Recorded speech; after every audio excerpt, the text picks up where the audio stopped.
There we go. Yeah. Broadcast is live. Welcome, everyone. It's my second live stream on my channel, and hope you're all doing well and enjoying your weekend. So we've got 3 guests on, possibly a fourth. I have invited Derek from Pure Hangout as well. He may be coming on later, but we've got, as I say, 3 guests this week. My usual partner in crime, AJ from AJ's Movie Place. We've got Dan from Ocean's Review. How's it going? He's joining the stream this time for the first time on my channel. And then below me, we've got Michael from Michael's Movie Corner. Hello. Welcome on. Which way to go? That's easy. Yeah. Is it that way? That's that way. Yeah. So, welcome to everyone. And did everyone take advantage of Cinema Day yesterday? No. What did I do? I can't even remember yesterday, mate. Not because I don't drink, so it ain't that. Remember, I went shopping in the morning for my dad. Yeah. Came home. I can't remember yesterday, but no, I didn't go cinema. Well, I did. I took advantage of it because my cinema was doing it, like tickets were €4. So I finally have the redemption of going to see that new Dragon Ball movie that from a few weeks ago. Oh, the one that where you sat there eating your popcorn and your drink and it didn't start. You sat there and start.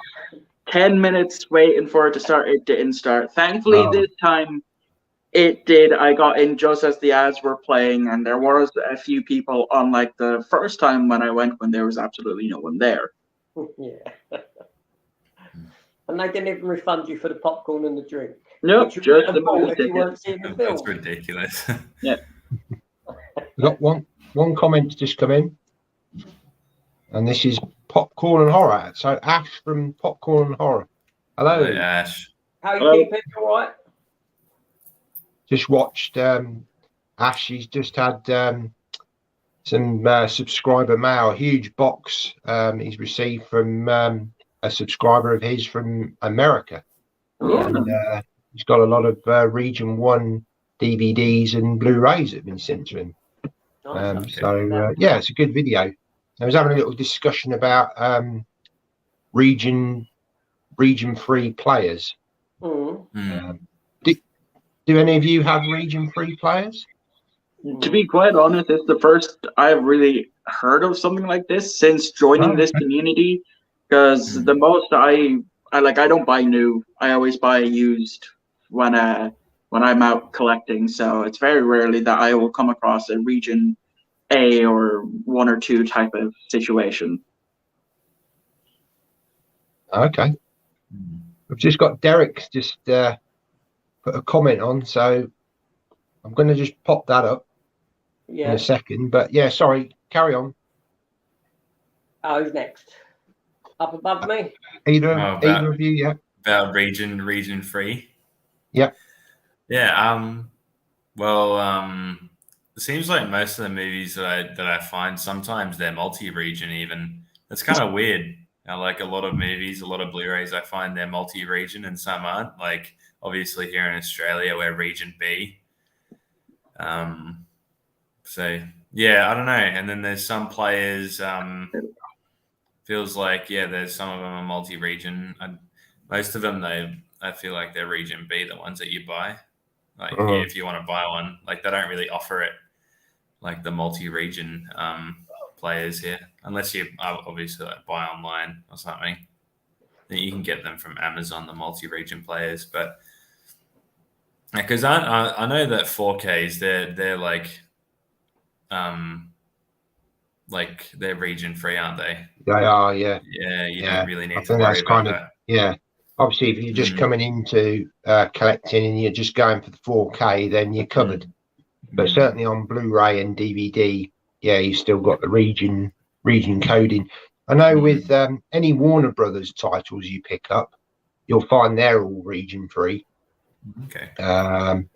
But some of the other studios like Screen Factory and Shout Factory in America, some of them can be region free because some of those releases are quite nice because they've got like a lot of extras on them that you wouldn't find in the UK, or sort of alternate cuts and things. I've looked at it, sort of looking into Region 3, but you have to get some sort of third-party firmware. I don't know. I don't want to mess up my player because it might cause issues. But what about you, AJ? Yeah, I mean, I dabbled with Region 3 from the days of Blu-ray. My very first, DVD, sorry. My very first DVD player was Region 3. And there was a shop I used to go to in London called the Cinema Store that would import all the DVDs from America and sell them.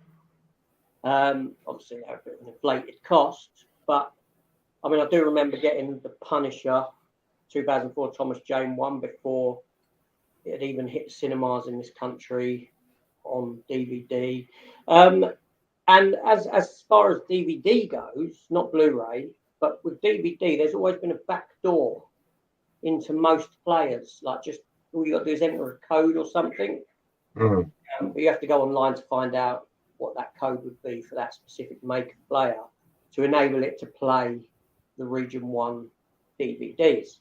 But yeah, I've always dabbled in being able to play. That's just from the get-go. I've always done that.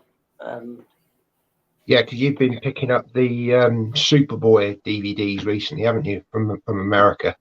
Yeah. Obviously, they will be Region. Yeah, they'll be Region 1, won't they? So I've got one more of them to get a hold of, but they are quite dear. They're like between 20 and 25 quid a season. Wow. They aren't cheap. And I've just been getting one a month over the past few months. There's something I've always wanted in the collection. Being a superhero fan that I am. Yep. Right, here he is, the man himself, Derek. Hello. Good morning from America. How's it going, Derek? Yeah, he'll be on in a bit. He says, sitting with the kids eating some breakfast. You're all in the background. Get the kids out to do a bit of yard work.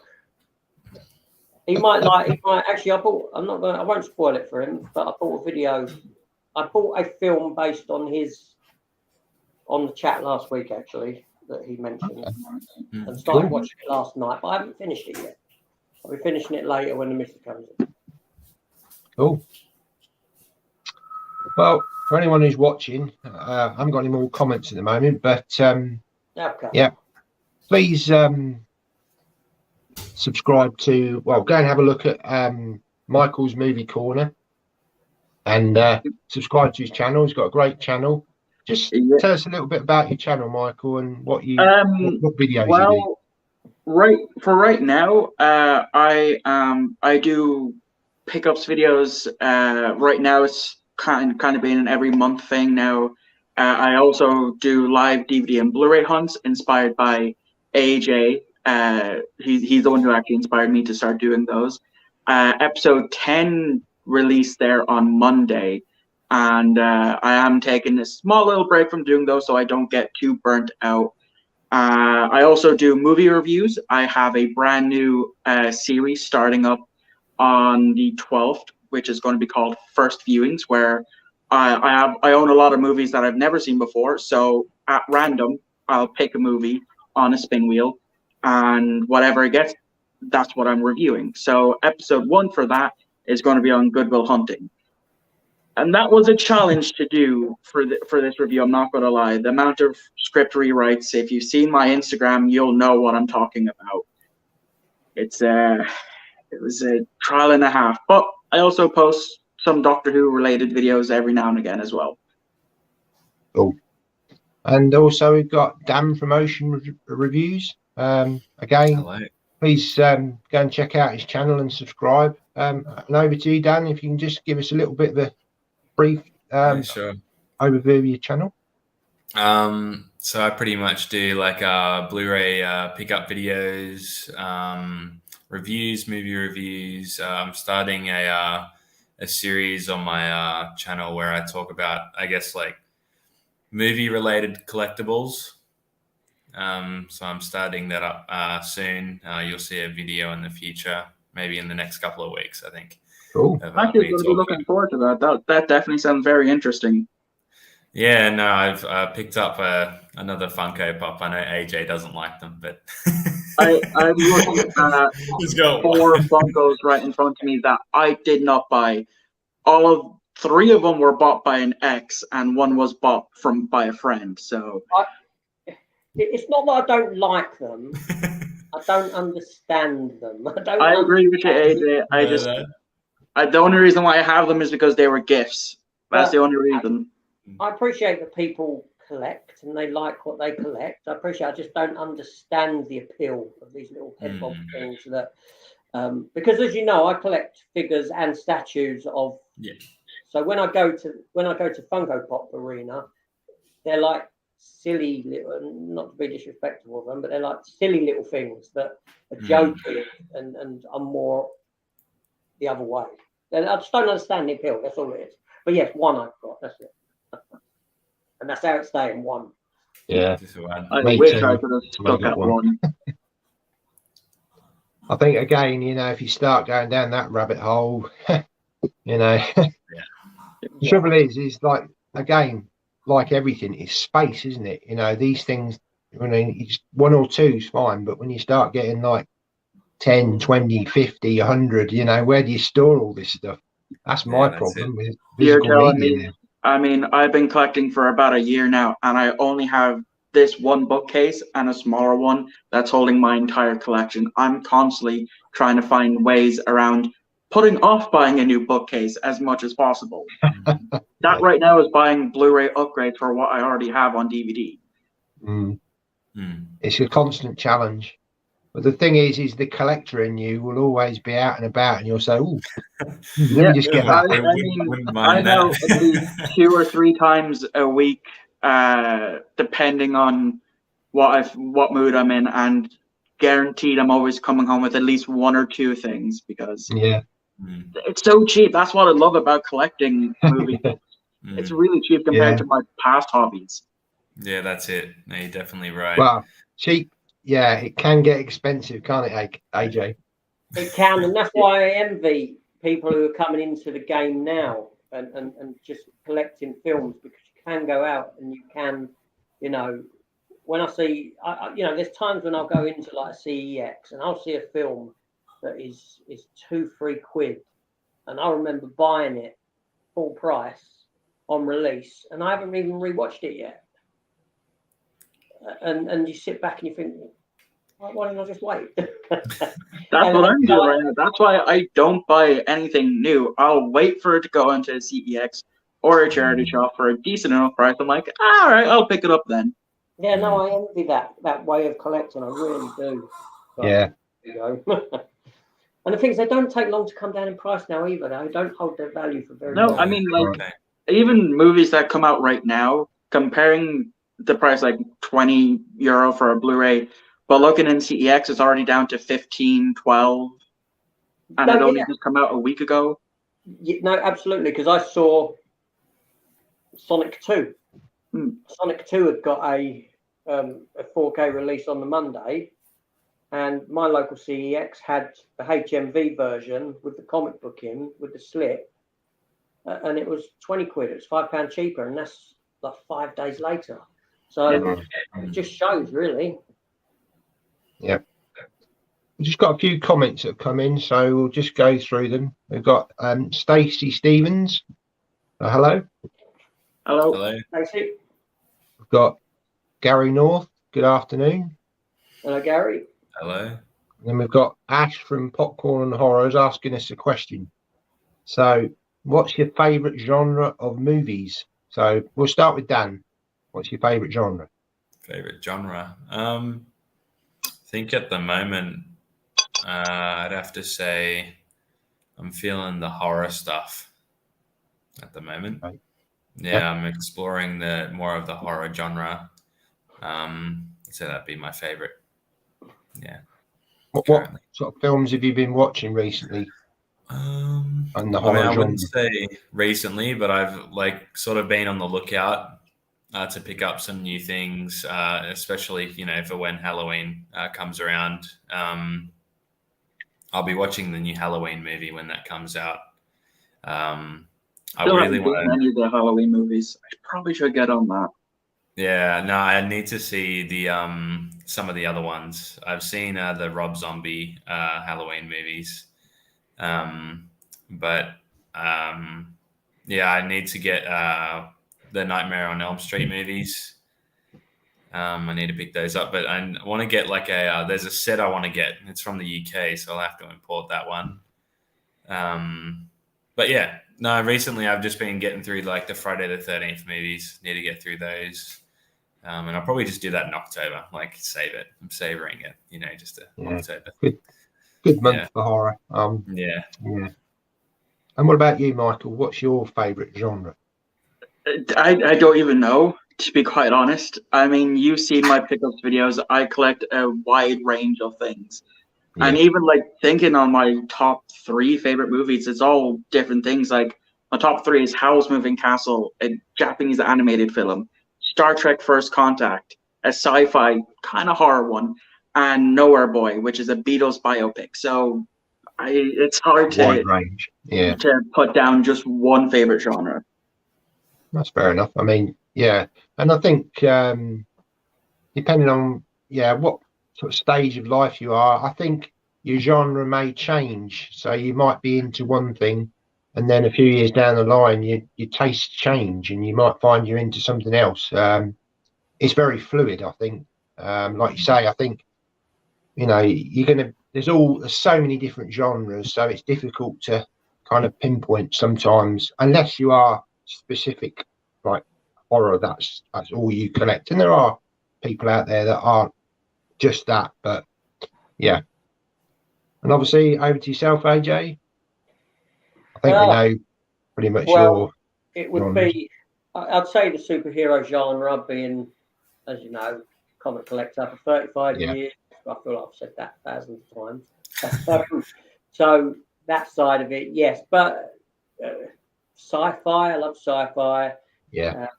Really, I feel that, I mean, my collection upstairs doesn't really fit in one specific genre. I mean, I know like people collect horror in depth. I will do that with superhero stuff, even if I don't like it or not particularly fan of it. I will get everything that's superhero related, but that's because of coming from an era where I could only dream and we fantasized castings and that for films and superhero films, and the budgets just weren't there. They couldn't make them. The effects weren't there to make that a reality. But really, my collection just delves into all round everything. But yeah, I'd say superhero stuff at the minute, then sci-fi, action. Yeah. I mean, I have to agree. I'd say my 2 favourite genres are science fiction and action, really. I do love the comic book stuff as well, but in some kind of way, it is science fiction in a way, isn't it? Really comes under that genre. So, yeah, definitely those 2 for me.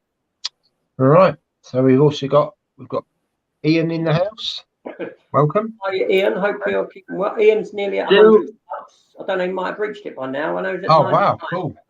If he has, congratulations. And I'm very jealous of his Doctor Who figure collection. From just a few things that I've seen, very jealous. Very jealous. He's got them pinned on the wall behind him, some of them, hasn't he? Yeah, he does, yeah. Yeah. Well, please go and check out Ian the Ramblings. So let's try and get him over 100 if he's not there already. So well deserved. He's he does some great videos, and I hope to have him on the stream one day or on AJ's channel. More than welcome to have guests. Oh no, he's at 102. So well done. Oh, congratulations! Congratulations! Yeah, that's cool. Really good. Well deserved. That is good. I think that first 100 subscribers is a real kind of milestone for a lot of people. Yeah, I mean, I've only done it once, and that was on a Yu-Gi-Oh channel. That I quit that channel at like 160, and right now I'm up to 73. Last time I checked. Yeah, we'll get you there. It won't be long before you're there. How many subs have you got, Dan? I think almost 100. Oh wow, that's good. Almost. Cool. I think around 90 or something. 80, late 80s or something like that. I think he was about 90 when I last saw. I'm sure of it. Yeah, Could have sworn maybe you were 90. like a few hundred by now. Yeah, I don't know. Takes time. Does take time. Yeah, it does. It's good because I think when we first found your channel, you were only on about sort of 20, 30 subs. Oh, yeah. So it's good for you to, Yeah, it's nice to bring you up. yeah, I'll give to a help. shout out to that fella. I only found him through Instagram and he followed me. And it took me a while to get around to checking out his channel. So that's how I know him. Yeah, it's a lot of. It takes a lot of persistence. It does. I wouldn't recommend people do what I'd done. The extent of what I'd done, but I was. Let's just say I was gently inspired to do it by other channels. Matt knows what I'm talking about. Yeah. But, I mean, you built, but you had a plan from the start. You built a foundation, and I mean, I subscribed to you right from the word go, and kind of seen your progression of your channel. I mean, you've gone way beyond. I mean, I think I'm on 2 years of YouTube now, and I mean, I'm on 335 or 6 or something like that. But I mean, you've gone way, like 3 times as much as me. But you have put the effort in. You're putting so much content out, and and it's well deserved. Absolutely. It's like I said, and it's a bit controversial, as you know, Matt. And if people are listening, what happened was I found a lot of negativity at the beginning. Channels that I watched and followed and supported didn't offer the support back when I created my own channel.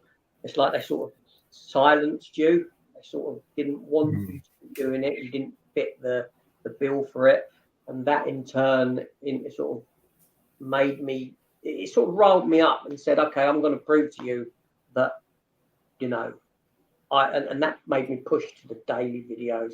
Sometimes 2 or 3 a day I was doing, and I find the time. It's easily done. They don't take too long. Lucky for some. Yeah, and like you said, the foundation, I started off just putting out videos until I had a base layer, at which point I then sort of built a foundation upon that by introducing structure.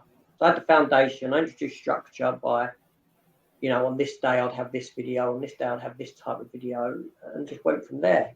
But the external media does help, the Facebook groups and all that. I do utilize that too. Yeah. Sorry, I rambled on a bit there. No, that's all right. Stop me if I do that. We've got Video Tasties. Good afternoon. Hello. He's got a great channel. He does all VHS, and I've been really thinking of getting into collecting VHS. It's just I never find any around. I'd love to get into it. Usually, charity shops are littered with VHS. Not where I live. Really? Yes, the most I ever find is DVDs. Very rarely Blu-rays in charity shops. Yeah, that's true, actually, because, I suppose when I think about it, a lot of the charity shops just round where I am, they're just DVDs. The thing is, with VHS, and AJ will say this, the other day you found a load in a skip, didn't you? Yeah, I was going to say that, yeah, but when I was in the Isle of Wight. And I filmed it, didn't I? I went back and filmed it for the video. That's really sad, isn't it? That, there was a box in there with, they looked like they'd been water damaged. That might have been while they'd been in the skip. But there was there was probably about 20 in there or something. I thought I'd get a video of it and say, look, this is the future of your DVDs and Blu-rays. But the thing is like when VHS first came out, I mean, this is going back the days when it was just rental, and then they would then sell them off. But you're talking like £100. Yeah, I have heard stories of that. At the time, I mean, we sort of had a few sort of conversations about the rising cost of physical media, but when you think back to those days, it was like crazy money. Yeah, no. I mean, I remember I always used to go hunting for X rentals in Blockbuster. I loved their X rental section because I loved the bigger box anyway. And the X rental tapes were always made better than the tapes you purchased. Mm. The ex-rental tapes were thicker. The film was thicker because they Yeah. were designed to be played hundreds of times, whereas a purchased VHS was designed to be played less because Yeah. it's a personally owned one. So I was always in the hunt for ex-rentals. Yeah. Yeah, like thinking about it as well, there's still a lot of movies that have only ever had a release on VHS that haven't had a DVD or Blu-ray or even 4K version since. So a lot of those movies are soon going to be lost to time. So that's one of the main reasons why I'd love to get into collecting VHS, is to save some of those so that these movies, be it B movies or really good movies that are very underrated, just don't fade away to the wayside. Yeah. And you find a lot of these sort of very sort of B movie horror films, there's a lot that have never gone to DVD. And that's why because in the horror community, VHS, you know, I've seen in America people hunting for, I'm the same. Like I've seen, you find those, I've seen tons of horror fans have like massive VHS collections compared to like DVD and stuff, and a lot of those do prefer the VHS versions to the modern DVDs and Blu-rays. And in some regards, I do agree with them. Like you can't be watching, I don't know, like something from the 60s or 70s on an old CRT TV. It's the nostalgia, isn't it? It's that retro it's the nostalgic factor. Crackly tape and the seeing the static, the tracking that you remember that tracking we used to have to do, AJ, you know, try and adjust it to get the picture just right and all that. Drop out lines where you ejected it halfway through a film. Yeah, all that sort of stuff. VHS player chewing the tape up. Yeah. Or family members recording over it with something stupid. That happened. I have a family tape from when my mother recorded a few things back in 2003, and a good chunk of it was recorded over by, it's either Coronation Street or some football match. Can't remember which. But I still have that VHS tape. It's just going to cost me €15 to get it done onto a DVD at some point again. Cool. Right, so got another comment. So popcorn horror says, on the flip side of this, what's everyone's least favourite genre? Oh, wow. Okay. I'll start off. Probably musicals for me. I don't mind the odd musical, but it's not a big sort of genre that I'm interested in. I think the only one I really liked recently was The Greatest Showman. I thought that was really good. I still need to watch that. Yeah, I own it on DVD and I still need to watch it. Yeah, it's very good. Yeah, I did enjoy that one. But yeah, for me, probably musicals. What about you, Dan? I wouldn't say it's probably like I don't like it. It's just that my least visited sort of genre, and that would have to be like westerns.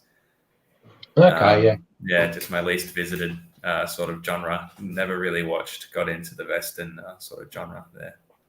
Yeah, I would recommend, if to get into westerns, watch the Clint Eastwood spaghetti westerns. The three films: The Good, the Bad, and the Ugly, Few Dollars More, and Fistful of Dollars. They're really good. Really good. I've got The Good, the Bad, and the Ugly sitting there. I still need to watch it. Yeah, that's like my first purchase into that whole genre. Yeah, I think back in the day, well, people still are. If you're a Western fan, usually you're either a Clint Eastwood fan or you're a John Wayne fan. That would be my nanny. My nanny is obsessed with John Wayne. Anytime there's a John Wayne film on Film 4 or what have you, regardless of if it's about to end, she'll sit down and watch it regardless. But then I know there's a couple of channels, Dan's Man Cave and Clint Eastwood for Life. Those guys, they know all about westerns. And there's a whole wealth. So, I'm no expert. I'm sure there are a lot of other actors who are in that genre. But, I really enjoyed the Clint Eastwood films. If you want to get into it, I think that's probably best place to start. But there's a wealth of content out there. Definitely. Probably where I will start, to be honest. Yeah. What about you, Michael? Again, it's a case of I don't really know what genre I don't like because I don't feel like Tough I've question. seen enough out there. Like I do agree with both of you about westerns and musical. I'm not big into them, but I have seen at least a few that I know that I will like, or bits and pieces of some westerns that I've found enjoyable. Like I think it was this year I watched the Hugh Jackman Les Mis, and I thoroughly enjoyed it. Bit too long, but I still enjoyed it enough to pick it up eventually on Blu-ray. Cool. And AJ, what about you? So now you're expecting me to say horror, aren't you? That's why. No, not at all. Okay. You do watch a lot of horror, and you got it a lot in your collection as well. I do, yes. I think there's a certain subgenre of period film that I never visit because I've got no interest. Yeah, I mean, if it's got a film set during World War II, I'll go to it. But there's certain sort of, the Downtown Abbey type of Right. Yeah, I know what you're talking about. Era setting. Yeah. As a subgenre, that kind of thing, I'll never ever visit. Musicals, I won't go to a musical per se, but I like, I watch musicals and I enjoy them. And I'm quite psyched about the idea of Joker 2 being done as a musical, if they do. Yeah, that's interesting, that one. I quite like that idea because it makes it different. But yeah, it would be that, I think. The horror stuff, I will say, because it's that, as you know, most of my horror taste is mainstream horror, not that delving into the other area. Yeah, I think because horror is such a wide it is, genre, there's so many subgenres of horror, which I think, again, some people are into some things and others. And I mean, for me, for horror, I mainly like the sort of the paranormal kind of stuff, the stuff you don't see, the sort of the slasher stuff. For me, and this is only my opinion, I've seen them all. That's just me, but I like the sort of stuff that you can't see. But even those, I mean, I'm going to be doing the Paranormal Activity film reviews over at Halloween. Yeah, the first 3, really good. Thoroughly enjoyed them. Stop after 3, though. For the love of God, don't go past 3. Well, I'm going to review them, but yeah, even that, after a while, it gets very samey, doesn't it? So, yeah. Right, let's move on to another comment. Got Stacey says, nice to see you growing much in confidence, Matt. Didn't think you didn't show your face. That's very true. Yeah, when I first started the channel, I just I did talk, but I just showed the edition, and that's where I felt very comfortable. And I think a lot of people do start that way. I mean, that's why a lot of people have started their YouTube channels over the nearly 20 years that YouTube has been a thing. Like, from what I've seen, a lot of people just aren't that comfortable with their voice being heard or even just being on camera. I mean, like, take one of the biggest commentary YouTubers out there, Memeless. He wears a baseball cap, glasses, and a bandana over his face because he just doesn't want that level of notoriety. I think, again, when you become one of these big YouTubers, it's almost like a celebrity status, isn't it? If you go out in the street, you're going to get people asking for autographs and all this kind of thing. So yeah, you can see why some people will go to that level, but I mean, I know AJ, he went straight in front of the camera, but you two guys, did you do that when you first started behind the camera, or did you just go straight in? I went straight in because I've had so many channels and I've been posting for 11 years next month. So I have to think back to my very, very first channel. But yeah, no, even back then when I was 13, I was always head first on the camera, like not behind the scenes type of thing. Cool. About you, Dan? Yeah, no, I went straight sort of like front facing, like on the camera. Yeah, I don't know. I guess I don't really have too much of a problem with it. No. I think there's just when it comes to it, there's only like a level amount of detail that you do share to everyone online, and I feel like with you and your YouTube channel, it's your face and your name, alias, maybe your first name or whatever. But that's about it. Like, I feel like it only needs to be that. Yeah, I totally agree. There's something to be said for anonymity. You don't need to share your life.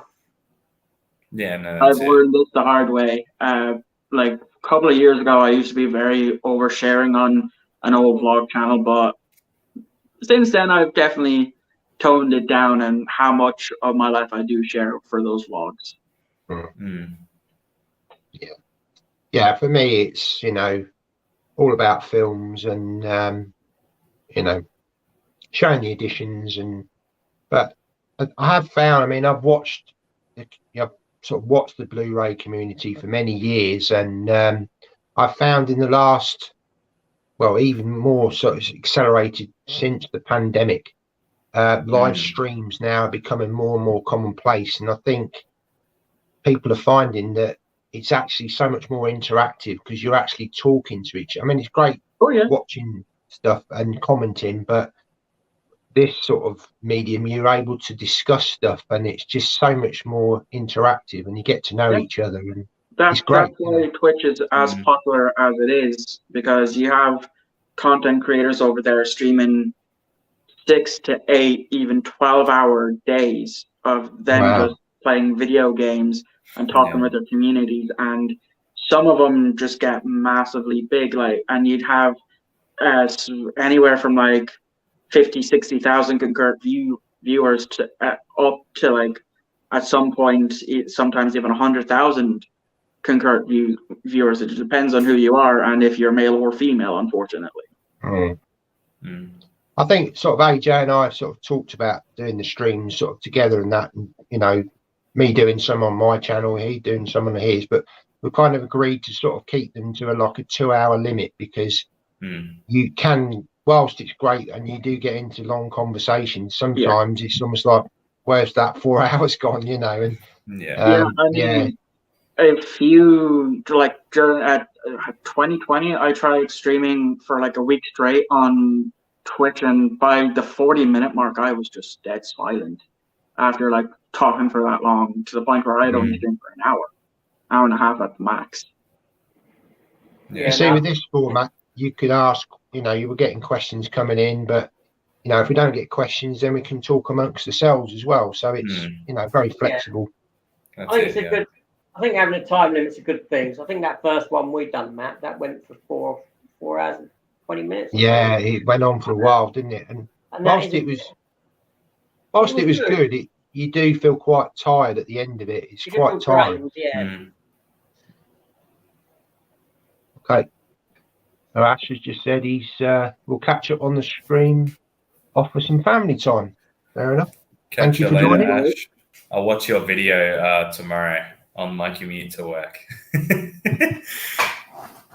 Yeah, and obviously for you, Dan, as well, obviously it's quite late at night. So if you do want to drop off and go and get some sleep, that's fine. Yeah. No, that's all right. Yeah, no, that's fine. I know it's late at night for you. So, and we have to remember that, because obviously, for us, it's middle of the afternoon, but for poor Dan, late at night. But so, anytime you want to drop off, that's fine. No problem. No, that's all right. Okay. So we got Clark Teddles. Now I think he's Australian as well. Oh, there you go. He's Australian channel, and I know I think he's into sort of Super 8mm stuff.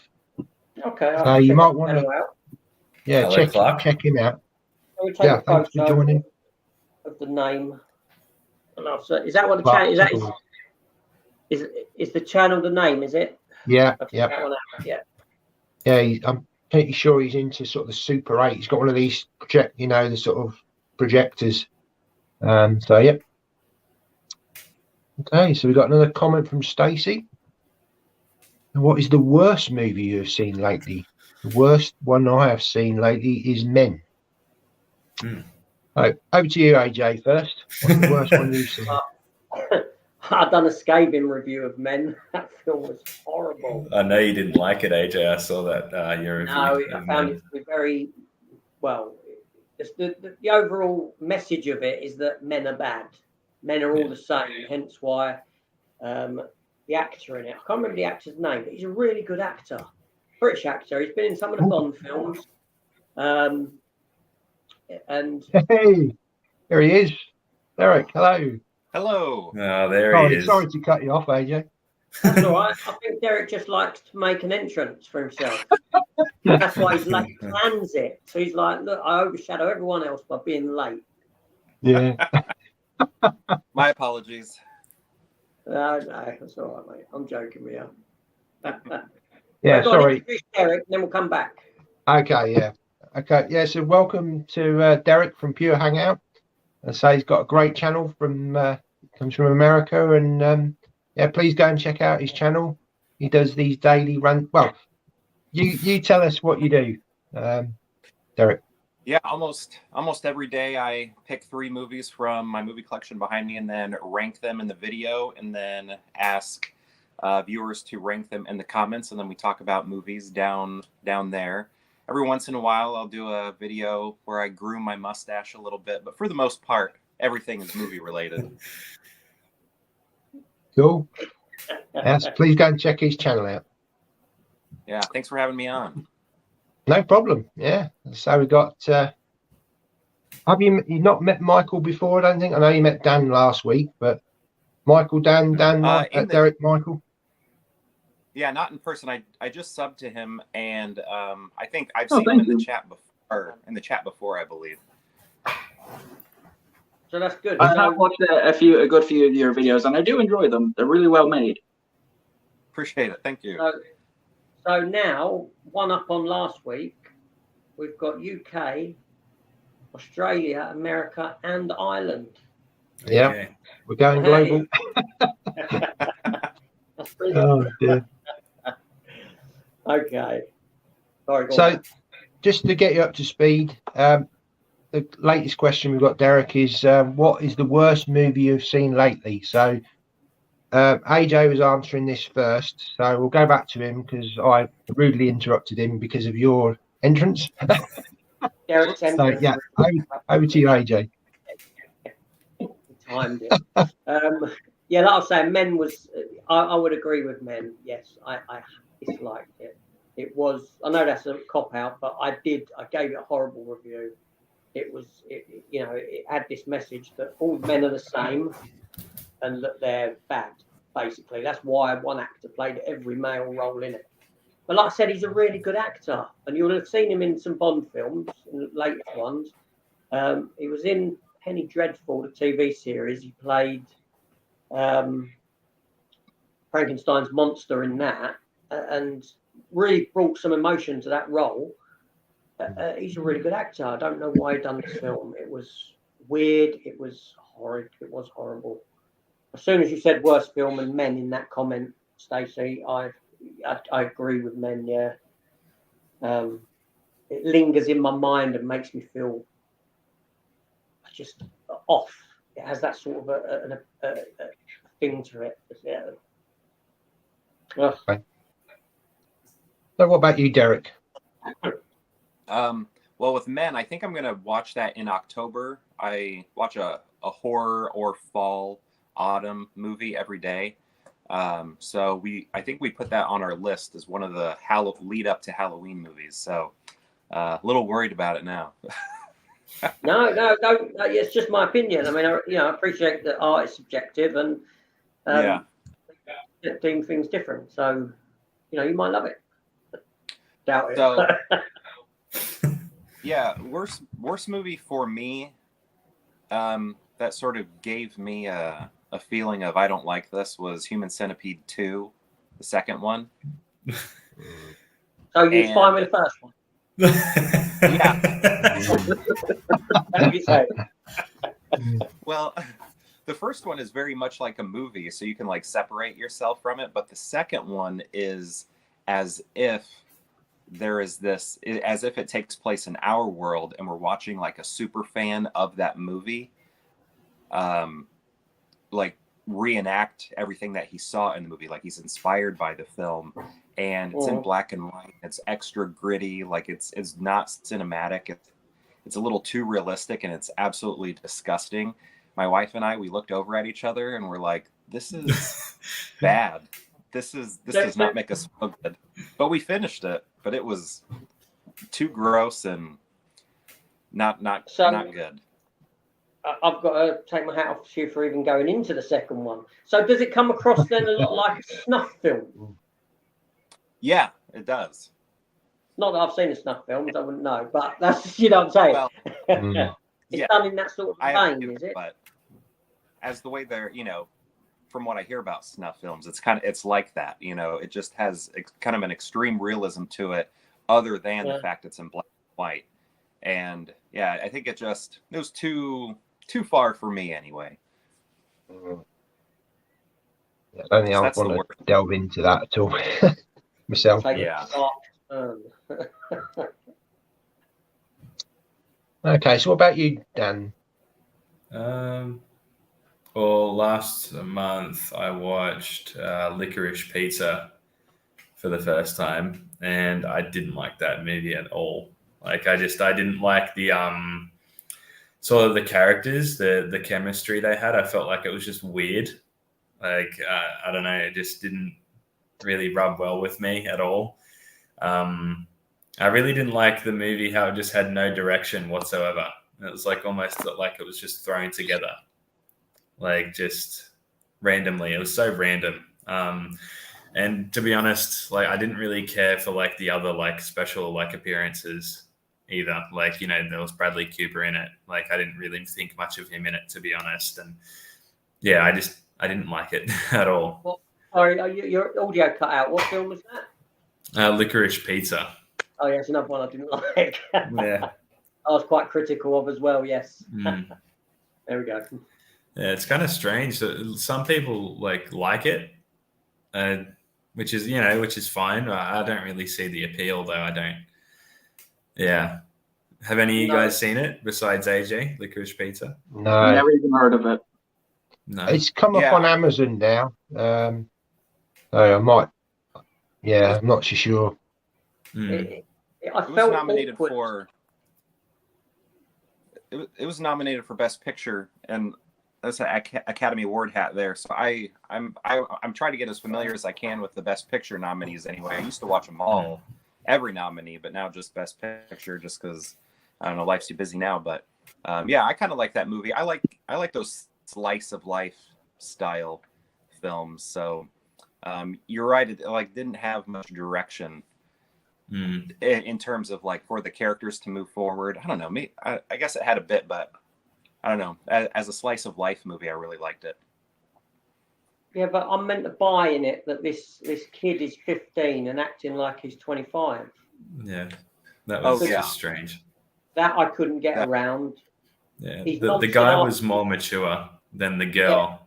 Yeah, right. And it don't matter how much life experience you have at that sort of age, you're still not that mature. It just didn't, you're still going to school and stuff. It just didn't. Still a kid.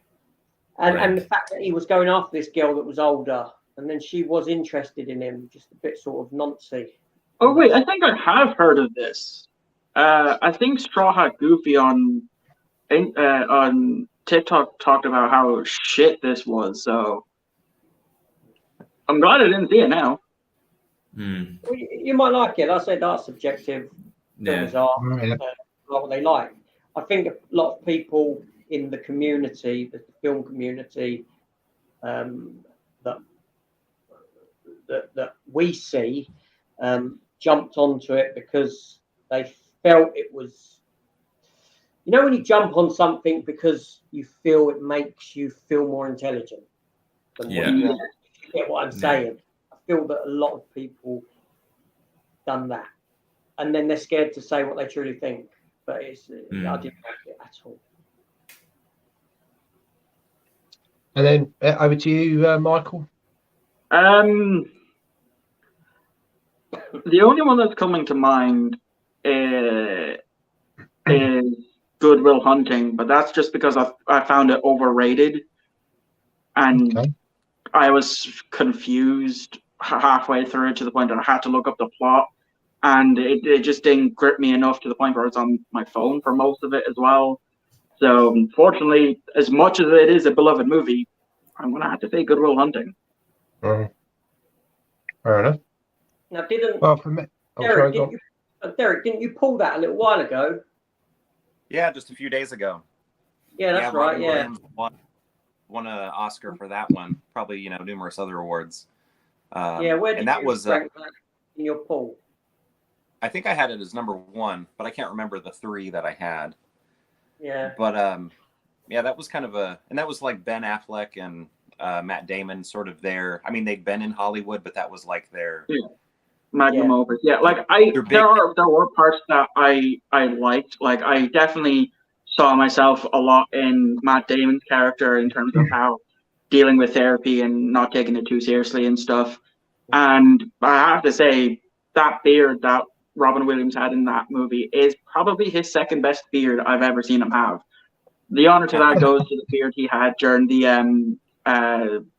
Ocarina of Time remakes, when he done those ads with his daughter when that came out on 3DS a few years ago. Okay. I'm going to say, for me, I didn't like the film Midsummer. I will never watch that film ever again. Yeah, hard watch. I can see how it was just a real trippy film, and no, not for me. Now it's funny you say that one, because I had the same issues with that, and it's Men leaves the same taste in my mouth that did. It's just a very disturbing film, I don't know what the writer was thinking. To me, it comes across as they just wanted to shock you with various. I mean, I don't want to spoil it if you haven't seen it, if it's something you want to watch, but I'd say proceed with caution, because it's yeah. I'm not saying anything like that. Well, the closest I would say is The Wicker Man. It feels like that, and that's not a very nice ending to it as well. The original, I'm talking, not the remake with Nicolas Cage. But yeah. Right, so let's get back on the comments. We've got Stephen Luther. Hello. Stephen. Hello, Stephen. I know he's just ordered up the Scream Factory Army of Darkness, because he is in America. He's ordered Scream Factory Army of Darkness version. Cool. And then we've got a comment from you, Derek. Oh. VHS is the ultimate luxury. Exactly. Yeah. We were talking about that earlier, weren't we? But VHS. Yeah. I still love going into those rental stores. They were fantastic to go in. Yeah. Do you still have those in? What's that? Sorry, go on. I was going to say, do you still have any rental stores where you live? I was just remarking on that the other day with my wife. I don't think we have a single one anymore. Wow. Well, I know there's still one Blockbuster in America, and that's as far as it goes.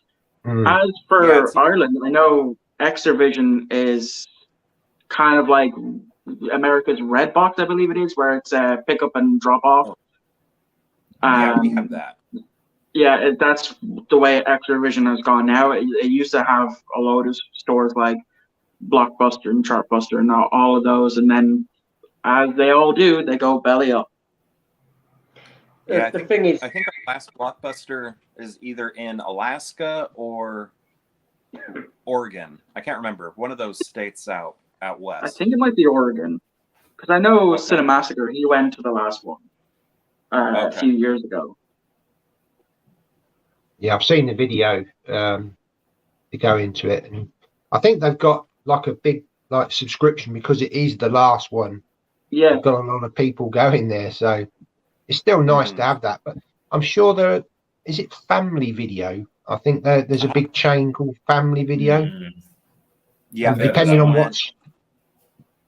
I think they fully went under maybe a year or two ago. Like if you go to their website, they're like, thank you for the, patronage, years of patronage, but we're closed now. Right. That one was interesting. My mom had a friend who would build those, and I think he was kind of a more conservative person. He'd have trouble with it because he knew he was building a place called Family Video, but there was an X-rated section in the back, and he was like, how can I be building this room for a place called Family Video? Sorry, AJ, you want to say something? No, I was just saying, the thing is like, there's no place for them now, is there really, at all? Because, day and date release, well, we're getting away from that, aren't we? But anyway, the straight to for sale releases, and I treat going into CEX like renting. I think I said this in one of my videos. I can go into CEX, there's a film I've not seen, it's on the shelf, it's £2. Picked it up for £2, whether I've seen it or not, if I'm interested in it, and that's still cheaper than what renting a VHS was back in the day. That's right. So when I go into CEX and I pick up several £2 ones, my mind is just, I'm treating it like a rental. So if I don't like it, I don't like it. It's £2 that I've lost on it. Do you know what I mean? That's the way my mind is for that. So yeah, it would rent, and streaming as well. The streaming and all that. It's just it's almost less a gamble than renting. Sorry, say again. Oh, it's less of a gamble than renting was, because you get to at least keep it, and then I don't know, find something to do with it. That's it. Absolutely. Nice coaster. I mean, I think that's what I've done with my Good Will Hunting DVD. I was playing games and I got frustrated and bet the crap out of it. It's still on my couch. The case is fucked, but I think the DVD is still fine. I just haven't put it back on the shelf yet because I'm thinking of upgrading it to Blu-ray, even though I didn't like it. Fair enough. Forgotten World of Movies. Hi, everybody. Hello. Hello. Thank you for joining. Got Dimension Scott. Hello, everyone. Hello. Scott. Hello. Well, Dimension. Scott, are you picking up Battle of the Super Sons? Look I'm at asking that on the channel, actually. Battle of the Super Sons is out this week. The new animated DC. Okay. Scott likes animated DC. There we go. So Stacey says, I'm surprised none of you said romance, or at least favourite genre. I completely forgot all about that. Fuck. Well, I think we're all a bit romantic. I mean, I am, but just with this hand right here. Nice.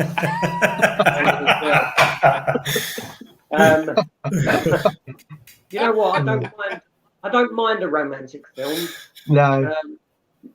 I love Notting Hill. Is probably one of my favourites. Yeah, that's good. Yeah. Notting Hill's a great film. I just picked up Shakespeare in Love the other day. Never seen it. I wanted to visit it. I've got no problem with that type of storytelling. When Harry Met Sally, that's a great film. Still haven't seen that one. I saw that live, not the film. I went to a live show that they had it here in London, and it starred Alison Hannigan from Buffy the Vampire Slayer, the ginger one, and Luke Perry, who's passed away. I thought it was me. You'd gone sideways. Sorry about that. Yeah, sorry. What were you saying there, AJ? No, I'm saying I saw it live. I saw a live show of it with Alison Hannigan, American Pie, Buffy the Vampire Slayer, and Luke Perry. Yeah, he was in it as well. No, it was a good. Yeah, there are some good films. I'm not, I suppose, a huge romance person, but you get some good films. Yeah, good chick flicks now and again. The Holiday, that's another good one. I enjoyed that. I think I've heard of that one. I picked up recently, actually, from somewhere. Yeah, Christmas. Yeah. That could be part of your Christmas films, AJ. That's right. Or you filmed all them. Have I filmed? No, not yet. I need a year to get through them. Yeah. That's why I could never do what Derek's doing with a one-a-day film over Halloween. No way could I do that. Mm. Well, I do have something planned for Christmas anyway, where I plan to blindly review a Christmas movie leading up to Christmas Day from like the 13th or 14th. I can't remember exactly when, but Yeah, I have the intro of that film though. Bother with the rest in November. that's what I'm doing. But I started filming for Christmas in January. Seriously, they're there. Oh, you think I'm just waiting for it to be acceptable enough to put up my Christmas tree and use that as a backdrop rather than my bookcase. I from January in summer I was donning a Father Christmas dressing gown with the hat to film for Christmas. You're light years ahead, AJ. The only like Christmas stuff that I own that I used for the intro video is a Gremlins Christmas T-shirt that I got last year, and that's all I have.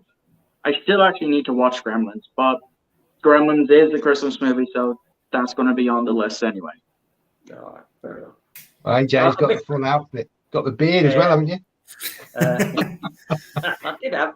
So I missed what Dan said just then a minute ago. Oh, I just said you're light years ahead, the Christmas video. That's because I know that I won't get through. I'm doing 12 days of Christmas, and I know that 12 films on the trot is a lot of art. So I couldn't do one for every day of October. No way. Especially horror, because it affects my psyche. Yeah, I mean, a dark place. Some people do. A very dark place, and I need something lighter to. Yeah. Change Some the mood. people do 31 days of horror, don't they? And that's a lot of horror films to watch in one go. Yeah, it reminds me of Inktober, where people just do a new drawing for the entire month of October, and I'm just there thinking, A, there's a lot of talented artists out there, and B, I can't draw for shit, and C, I don't get how they're able to do it so well and only for the entire month. Is that what you're doing, Derek? Are you going a horror film every day for October? I can't. No, I can't hear you, Derek. Your audio's gone. I think you muted yourself. Still silent. No. You might have to log off and come back in. That might Yeah. work. Try that.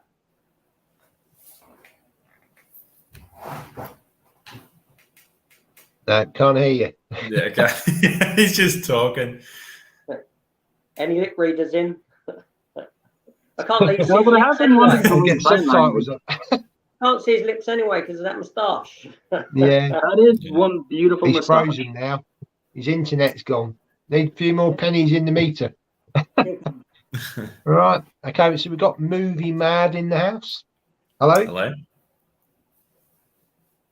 He's definitely frozen, isn't he? Yeah, Unless he's doing his mannequin impression. Madam Two Swords. Right. Hopefully he'll come back in a minute. Sure he will. We've got a question from Ian. What is the first film you watched at the cinema? My dad took me to see Zulu. It was definitely more for him. I was only 5. The next one was the second Dalek film. Okay. So, what was the first film you went to see, Dan? I wouldn't know. Definitely Oh, not. I remember. Yeah. I remember it being one of 2 movies. I remember either being Harry Potter and the Chamber of Secrets, or it was Star Trek Nemesis, and it was my first proper introduction to Star Trek was Nemesis. Didn't get me into it for a few more years, but it's actually one I still kind of look back with some fond memories as one of the few that I actually remember sitting in the cinema watching it. And the only thing I can remember from that was the Doom buggy chase and a big explosion.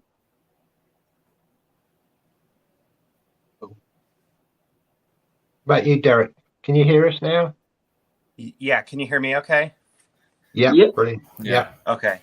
Yeah, I had to move to a different room of the house. I was in the basement, and I think that's the issue. Ah, Could've been. So, can you what's see the First question? film we watched? at the cinema? Yeah, for me, it was Masters of the Universe, Dolph Lundgren. Okay. And it was met with some disappointment because it didn't match the cartoon or the toys.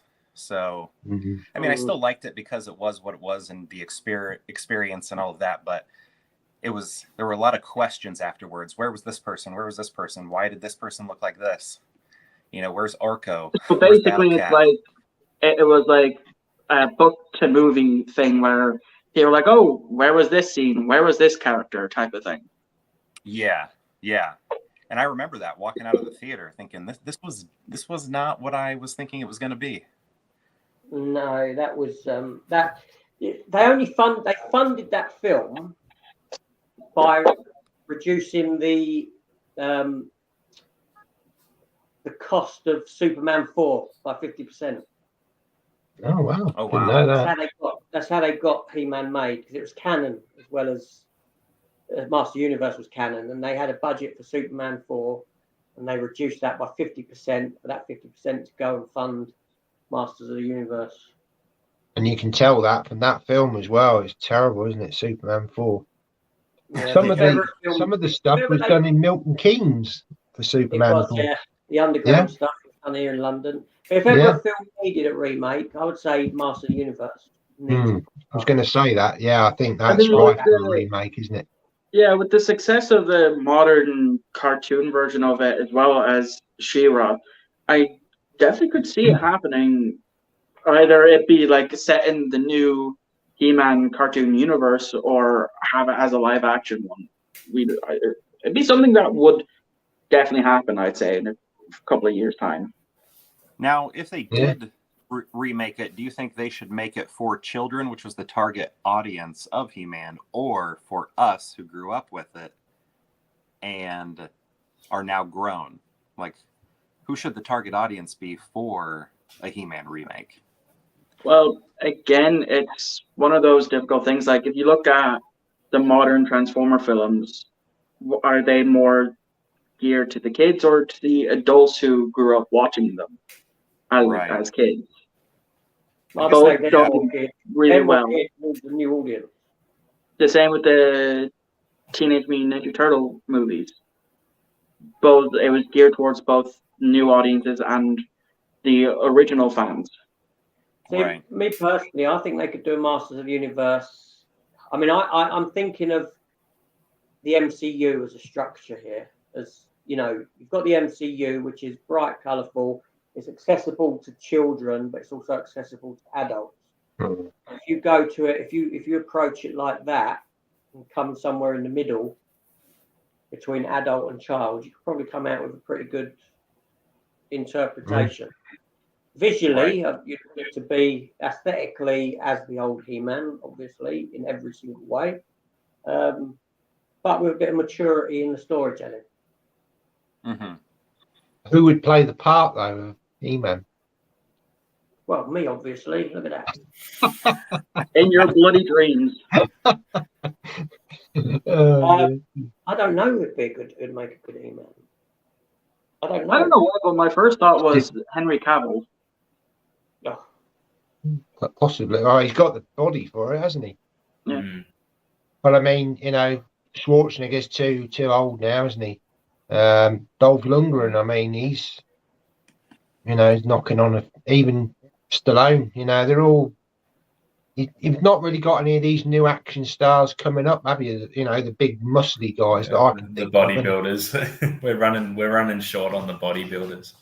Yeah, they'd probably go with like a John Cena or something, and he's kind of nerdy enough to play the Adam version of He-Man. Yeah, I could see them doing that. I don't necessarily love him, but as Peacemaker, I thought he was enjoyable. But a lot of his other stuff, he never stand out or anything. But would you be able to see him though? That's the main question. Right, just a blank screen. What was the first film you can remember, AJ, at the cinema? I had to Google it just now, but and this probably wouldn't have been the first film I ever saw, but I remember seeing it, and I'd have been about 9 years old. I don't know, but it's a film that I've never seen since, called Baby, the Legend, Secret of the Lost Legend, which is a dinosaur film that was done by Disney, released through Touchstone. Sean Young, Patrick McGowan starred in it. They stumble upon a brontosaurus on an expedition to Central Africa while trying to track down a local monster. They're pursued by the African military in an attempt to protect a baby dino and its parents. And it's a film that comes back to me in my mind. I can't remember anything about it, but I remember going to see it. And I remember waiting at the bus stop to get the bus with my parents or my mum or dad, whoever it was. I can't remember who was there. I just remember waiting at a certain bus stop that I can still point to and go to see it at this certain cinema that isn't there anymore. Yes, that's the first memory I have of going to the cinema. I'd love to see that film now and see how it stands up, but I've never seen it available anywhere or anything. I have to look that one up. I mean, you could probably find it somewhere on a torrent website if you want to go down that route. If you can't find a physical version of it, are you advocating piracy? Only for Star Trek. Only for Star Trek. After what they've done to us for season 4 of Discovery, they can go fuck themselves if they think I'm paying for Paramount Plus. Oh mate, how do you think I see it? You know the game. Do you think that movie would be on Disney? Yeah, I'm going to search for it now. Baby Legend of... I remember seeing they may well put it on there at some point. You remember it as a rental? I can't remember if I ever rented it, but I remember the box was like a very unique clamshell, and it always stood out to me. All right. But I don't know if I ever... Cool. Well, the earliest memory I can have of going to see a film was Star Wars, and I remember going to the Odeon Leicester Square to see it in '77. So I'd have been 5. And yeah, I can remember going. There was a shop next door that was selling merchandise, and for a long time I got this pencil case, and it was C3PO. It was a green pencil case with C3PO, and I kept it for years and years. And then about 4 or 5 years ago, I sold it on eBay, and I put it on an auction at 99p, and it sold for about 30 or 40 pounds. And it was all like your pencil cases, all stained inside with all the ink and all that from school. Wow. And I was absolutely amazed that this old pencil case had come for this. It was obviously a collector that wanted it. So yeah, that was my first film. Well, do you know this film? It's actually available on Blu-ray in the States. Well, there you go. Cool. I may have to, although I think it is region locked, obviously, but that's no issue. But or you can get a DVD of it. You have to get it ordered in, AJ. Look at that. There you go. That's the cover. Looks like Jurassic Park, really, isn't it? It looks a bit Jurassic Park. Like a scene from Jurassic Park, doesn't it? I'm gonna have to get that, and I'm gonna have to hunt that down. Yeah, I'm gonna hunt that down. I've got to give that a revisit now. We've got Movie Mad, and he says just made a video on tidying up, then went out and bought 10 for £1. Well, this is it. That's what I envy about you and AJ, the fact that you can go to charity shops, find DVDs for like 20p or 5 for £1 and stuff. I can't. The cheapest I can find a DVD or even a Blu-ray in a charity shop is €1 for one. There's a few that does it maybe like 2 for €1, or thankfully there is one that does it 50 cents for per DVD, but every time I go in there, it's either shit I don't want or shit I already have. So I do envy you. That's why you'll see most often or not, the 2 places I go to is Oxfam for the 3 for $4 deal or CEX, because I can get 5 movies for €1 each in there. Mm. I mean, yeah, Sorry, mate, AJ, yeah, I'm going to say I'm lucky because I've got a local charity shop that does a good deal. But you've probably found a similar experience to Michael with charity shops, haven't you? I have my charity shops nowhere expensive down here. Hmm. Sorry, just one question. Just go back. Dan, what was your Yeah. choice for first film at cinema? Oh, I didn't have one because I Yeah, can't we remember. did ask him. Oh, all Yeah. right, sorry. It was the same one. No, that's all Yeah, right. yeah, no, charity shops here are expensive in London. Mm. Yeah, it's, you know. Most of the time, I find they're pretty expensive. I mean, over here in Australia, they're almost charging like $5 for a DVD in some cases. Damn. Wow. Like I've seen that maybe for like a box set or on the rare occasion a Blu-ray, but I'm thankful that with my charity shops it's not like that. It's like in St. Vincent de Paul, it's €1 for depending on which one I go to.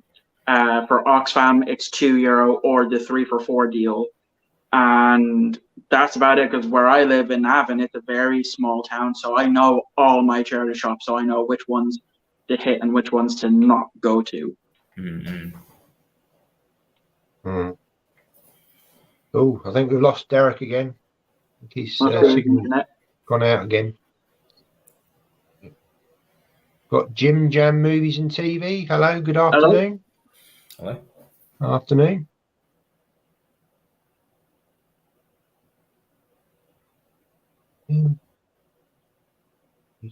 Another question. Are any of you seeing E.T. or Jaws back on the big screen? Oh, wow. I didn't know I that. did see that my cinema is showing E.T. in cinema. I don't know if I'm going to see it because I only remember bits and pieces of it, so I don't think I have seen it fully. Like I know I have it here on Blu-ray that I found in a charity shop a while ago. But I don't think I will. I did regret not going to see Star Trek: The Motion Picture when my cinema had it in for a while. Oh, I yeah. think actually some cinemas where you guys live is showing the Wrath of Khan, the not great Star Trek movie. The what? The not great Star Trek movie. You heard me. It's mid. Wrath of Khan is mid. First Contact is better. No. Okay, here we Art go. is subjective. No. I appreciate that art is subjective. I appreciate that. But, that's fighting talk. I know. That's why I'm saying it. Because I knew it'd get you riled up. I don't rile me up. I still haven't said my most controversial movie opinion yet, so there is still that to come. Save that. But, no, we could have a conversation about that sometime. That'd be good. That'd be a good conversation. To see why it doesn't. I don't get riled up. Well, I recommended The Wrath of Khan to Dan on his chat the other day. We were talking about Star Trek, weren't we? And I said, yeah, check out The Wrath of Khan first. But obviously, Michael would probably recommend another one. I'd recommend First Contact. It's just, if you love horror, you'll love First Contact because it definitely incorporates a lot of horror element into it, showing how the Borg assimilate and all of that bit, like missing limbs and eyes and shit. It is good. It is that's why First Contact to me is my second favorite movie of all time. I think that part of that is age. Is why, because you've grown up with it at a later stage.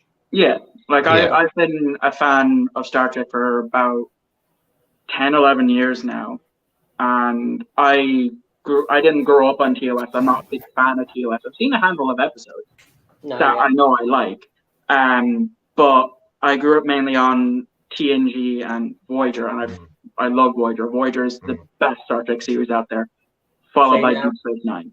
See, now for me, Voyager's my least favorite Star. Not counting the new Star Treks. Yeah. Let's take the original series and the TNG era. Yeah, from TOS to Enterprise. I definitely would say Voyager is my favorite out of those. See, I'd say Voyager is my least favorite because I didn't connect with any of the characters find that they work well off of each other or anything. It just didn't do anything for me, unfortunately, as much as I wanted it to. I mean, Anyway, sorry, I get that. Like, it's not for everyone. I know Voyager and Deep Space Nine for the longest time was the dark sheep of the series, where a lot of people didn't like it. But for me, when I sat down and watched it all the way through, I loved all the characters. I didn't like Kes. My favorite definitely was Janeway, which is why I would say favorite female captain would be Janeway. Favorite male captain, obviously Picard. So, just one question before we get, because I don't want to digress too much from the question. But what's your least favorite out of them? Out of the Star Trek, Enterprise, DS9, TNG. probably going to have to be the TOS, just because I've tried getting into it so many times. I appreciate that because of age, but what if you just go with the TNG? That would be difficult. That is difficult because I do love all of them. Okay. But I would probably have to say, it would be Enterprise. As much as I loved Enterprise, it's just I loved the first 2 seasons. Didn't quite like season 3 and 4, which is opposite to what a lot of people do say. They prefer 3 and 4. I just prefer 1 and 2. No, that's fair enough. Just curious. Anyway. Is Jaws around on the cinema near where you are, AJ? I honestly haven't looked. Honestly, would you go and see it again at the big screen? Seen Jaws. I have Your seen favourite Jaws. film of all time? Yeah, I have seen it on the big screen. Would I go again? Yeah, if I had. Yeah, of course you would. Of course. I mean, how many times did you try to get me to watch it now, to the point where I actually bought Jaws 2, 3, and Revenge? Still need to find the first one. Yeah, that's the best one. Yeah. Jaws. Fantastic. Jaws I would go and see, yes, but I ain't got no plans or anything. It's just like, I ain't got the time.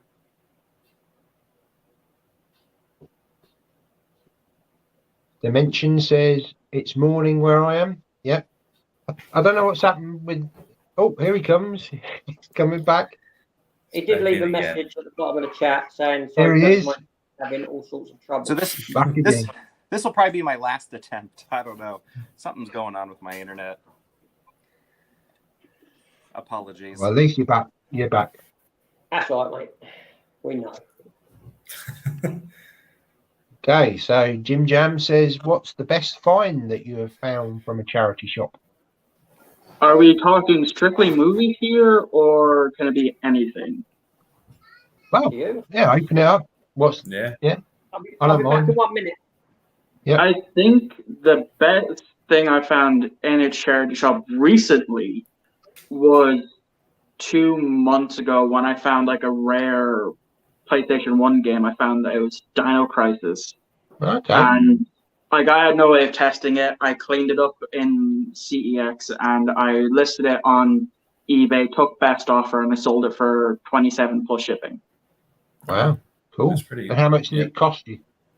I got it technically for free because of Oxfam's 3 for 4 deal. And that does include video games. It's anything that's in their bric-a-brac section. And then most recently, I did find Super Mario Galaxy on the Wii, but I traded that in to CEX and I got, I think, 11 on a voucher for it. Oh. About you, Dan? Have you got anything from the op shops? I think the op shop. Yeah, no, recently I found this, which is just, I feel like it's unheard of for Australia because, like, in terms of charity shops, we don't really get Blu-rays in our charity shops. It's obvious, yeah, like you guys, it's more of like a DVD thing, like just DVDs, lots of DVDs. I found, are you guys familiar with the movie Warrior? It's like a sport movie. Yeah, I found a nice collector's edition of that. Has like a slip cover and stuff. So I snagged that up. Movie related find that one. But yeah, that's about it. I think that's probably my best find as of recently, at least. Yeah. Right, you, Derek. I guess it would just be like out of print DVDs, finding those, and they are, exciting at the time because it's like, oh, this is worth a lot of money. They don't know what they have. And then, as soon as it gets like a Blu-ray, its worth drops. But, it's always fun to find those. So there was a movie in the 90s with Jim Belushi called Curly Sue. I don't know if that made it big over there. And then a Mel Gibson movie called Man Without a Face. Remember that one? And both No, of about those, you, AJ, like, don't ring a bell? What's that? Man Without a Face. is a Mel Gibson movie. The title rings a bell.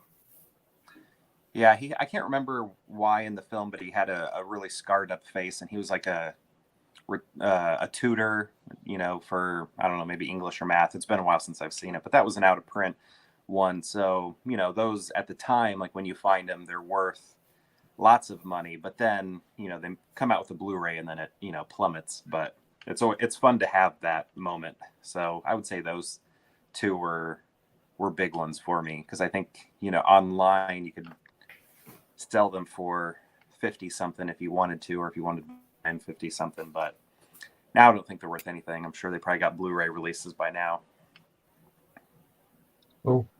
About you, AJ, I mean, I suppose we could put it to CEX as well. I know you don't really have that many, well, you do have charity shops, but you're more CEX, so best finding a CEX is, I'd say the best in a charity shop. I haven't really found anything wonderful and great, but years ago I did, at the day before, probably before Blu-ray, I walked past a charity shop where I used to live, and they had the complete series 3 of 24 on DVD box set, and I bought it for like £3, even though I already had it, and sold it on for about 25 quid. Wow.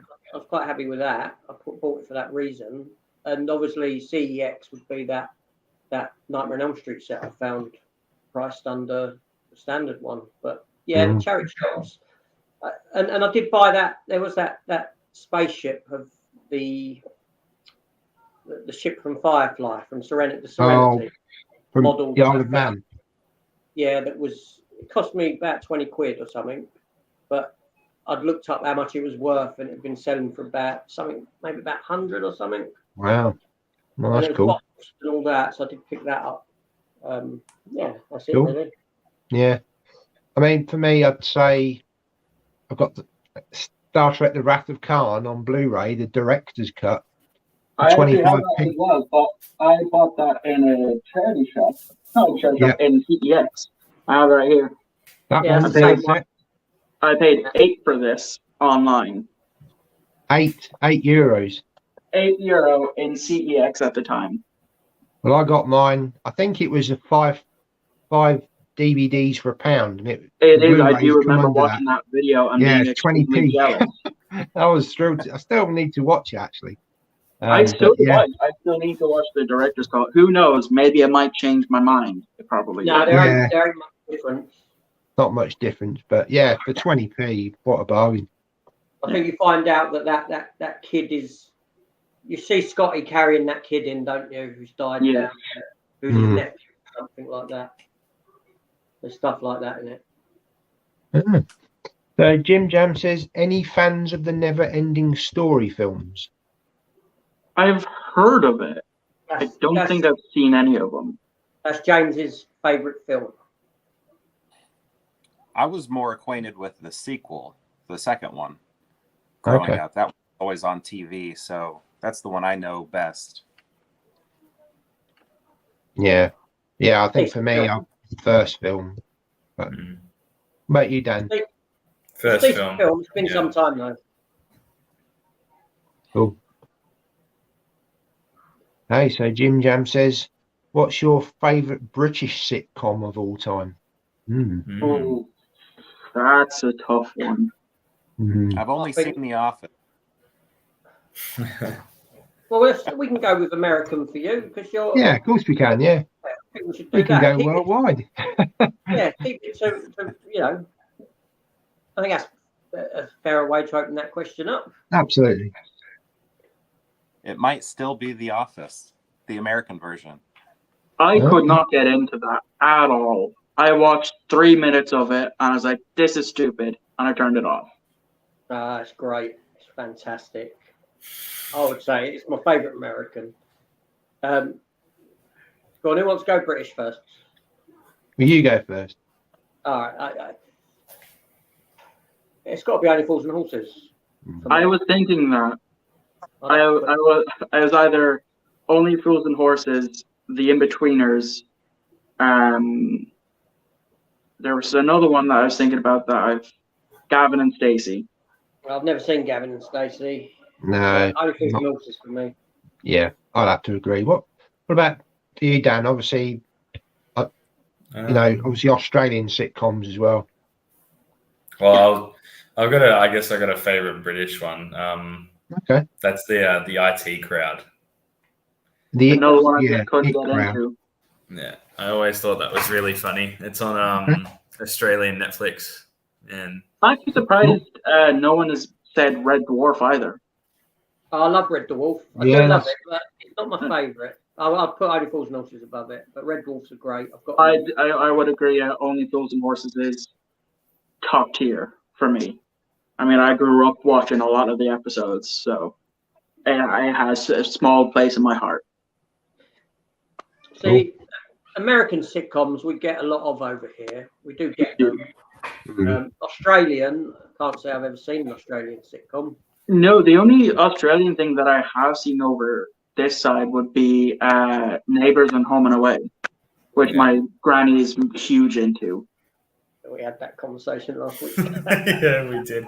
Actually, I searched up about Eric Bana apparently being a comedian because Derek brought that up last time. And he's a comedian. He was a comedian. Like that's how he started, sort of thing. Wow. Yeah. But as American sitcoms go, I love Married with Children. 2.5 Men. 2.5 Men. 2.5 Men. Charlie's era. I'll scroll through Facebook just rewatching random clips of that, and I have a few. I think I have season 3 and season 4 on DVD, though I do keep an eye out for that. Of what? Sorry, Mike. Of 2.5 Men. Oh yeah. My pick, I think I'm gonna have to give it to How I Met Your Mother. I've never seen that. No, I've I heard like of it. Community. Community was good. That was fun. But yeah. Right. So Jim Jams asked, who would play you in a film of your life? Oh God. Oh wow. That's a tough question, that one, isn't it? Yeah, that is. Who wants to go first? Not me. Guess I'll go first. I don't know. I was thinking maybe like a Jonah Hill or something for some reason. Yeah. I probably have to say someone like Jonah Hill or someone like that. Yeah. Bet you, AJ. Go on. I dare you. Say who you think you would who would play you. Oh, Nicolas Cage, of course. No, yeah. Not what I was expecting you to say, but I rate it. No, I don't know who. It's a difficult one, isn't it? That's a pretty good question, though. That one. It is a good question. Yeah.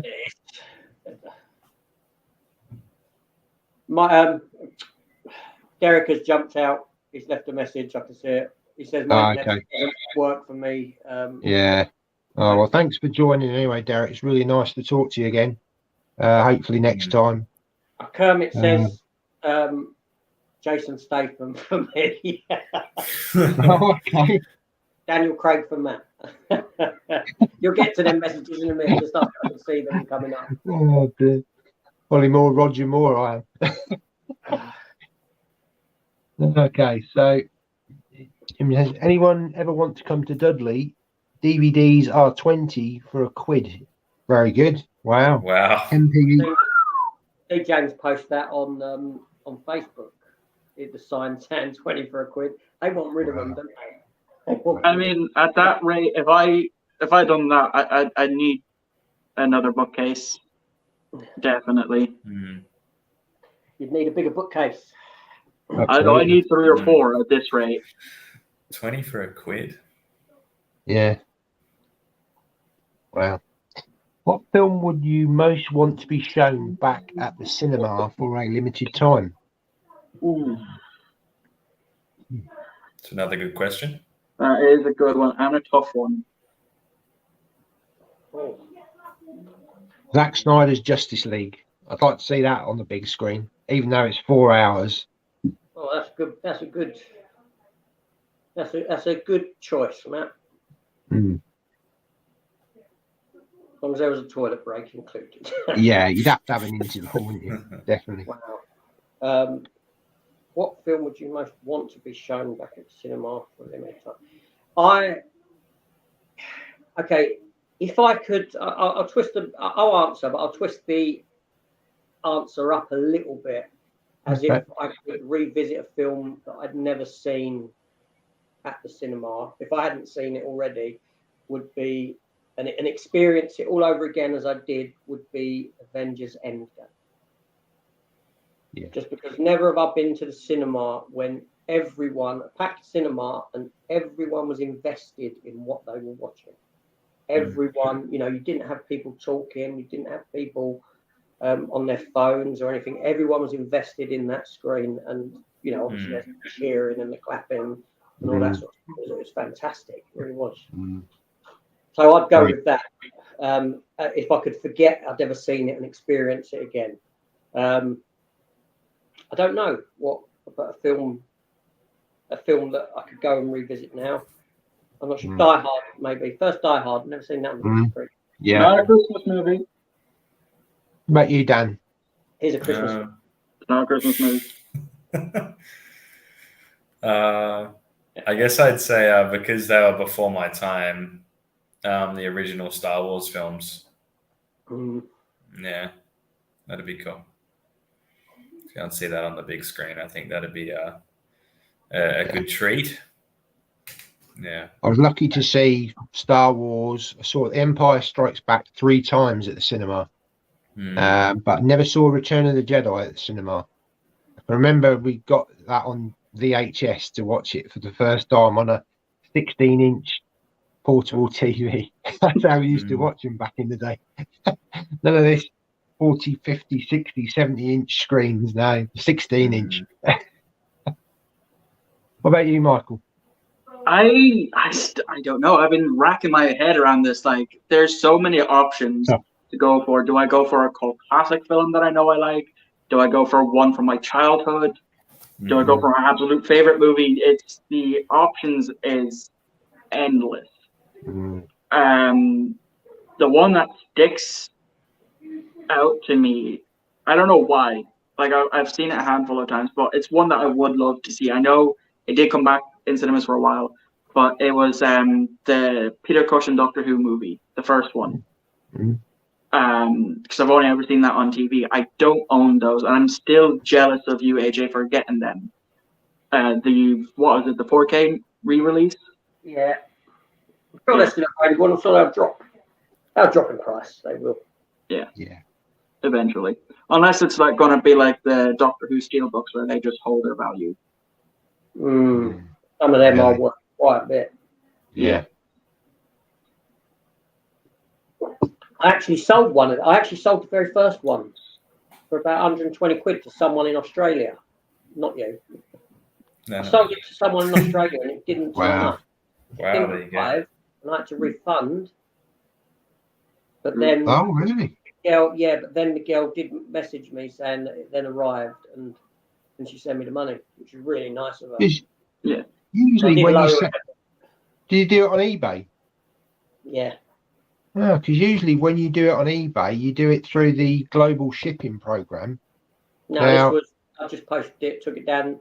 I'm not that clued up on that side of it, so I didn't do it like that. I've done it. I have sold a few things on eBay, and it's changing even now, where if you want to try and sell something, you need to have your bank info on hand. And if you have limited sales history, they will hold your money for a certain amount of time. Like, I recently sold a Pokemon cartridge game for like €53.50 after taking about €6 out for fees and that.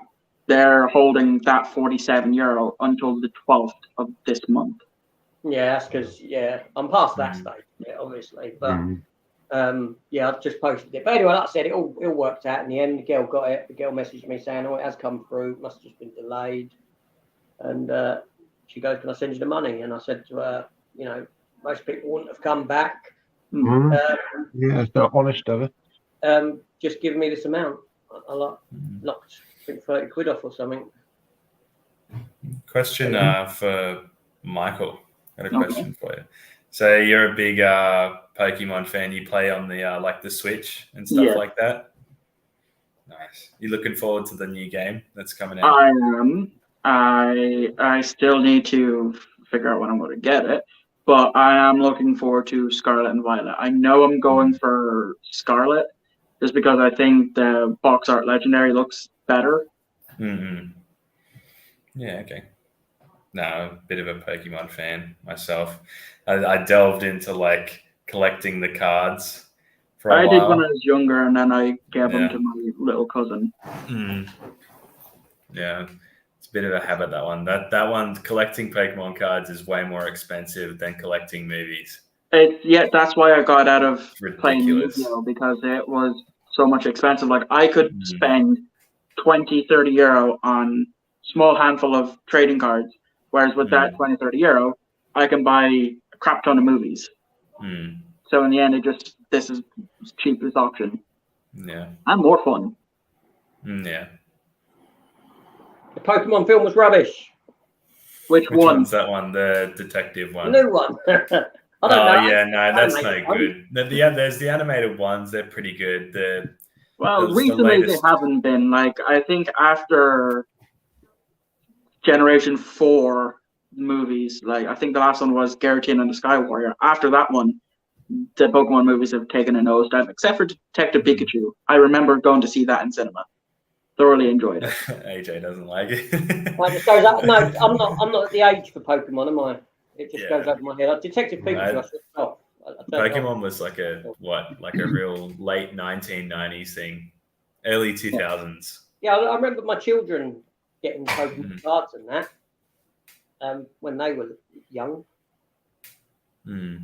My son, I think he's must be about 22 now. My eldest son, he used to get Pokemon cards, but yeah, not for me. I don't know. I don't know Pokemon. You got Alan, Permits Ghost. Hello. Nice. Thanks for coming on the stream. Yeah, he's given me a good bit of advice. He has told me that he has said that baby dinosaur film, he's got it actually. And yes, he says here, yeah. So I have ordered it. Looking forward to that. I've not seen that since 1985. So looking forward. Are you going to do a review for that? Yeah, I will do. Yeah, you'll have to do a review. Yeah. I'll definitely give that a watch when it comes out. So I've ordered it as I've been sat here. Multitasking, AJ. There you go. Looking for you. I have to use my phone for these things. Otherwise, the laptop, it's not greatest. Yeah. So we've got AK. Hello. Hey. Nice to see you. Now, just to let you know that it's coming up to 4:45, so we did sort of say we'd sort of limit this to 2 hours. So if I don't get to some of the comments, I do apologise, but yeah, we're trying to sort of keep it 2 hours because obviously, poor Dan's in the middle of the night. That's fine.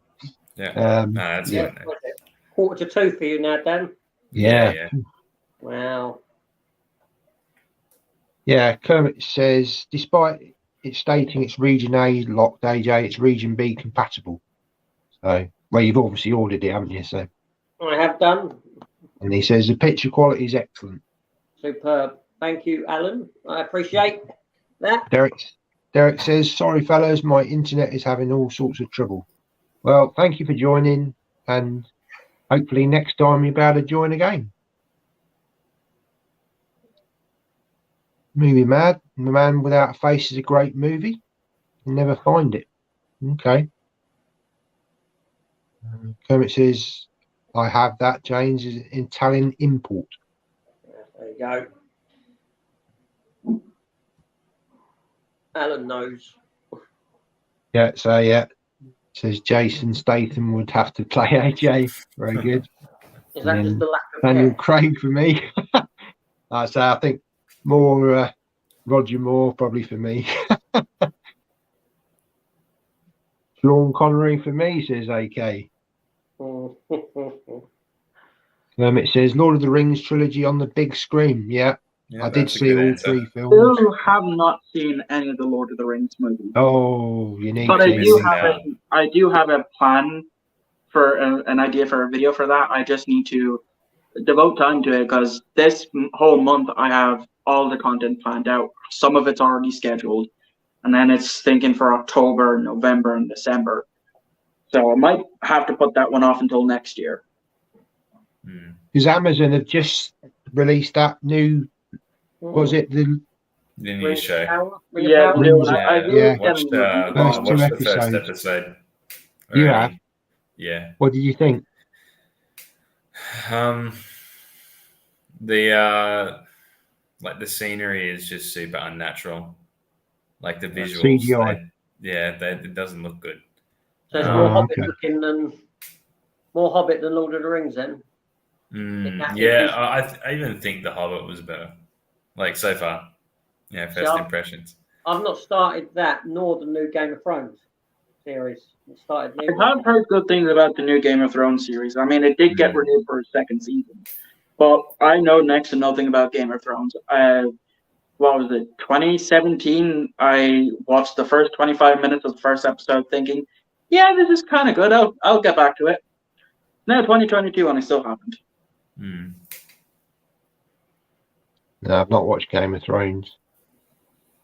Are you intending to watch this Rings of Power, AJ, and reviewing it, or? I don't know about reviewing it. I'll have to see how it. If I was going to review it, I'd have watched it straight away. Right. I'd just chuck it into my weekly watch roundup. Which, by the way, is why I was meant to do that with the Star Trek Lower Decks. Lower Deck. Yeah, because I didn't review that, but I find comedy very difficult to talk about. I agree. I mean, I've reviewed maybe 1 or 2 comedy movies, and I've still found it difficult to like try and do a proper review for that.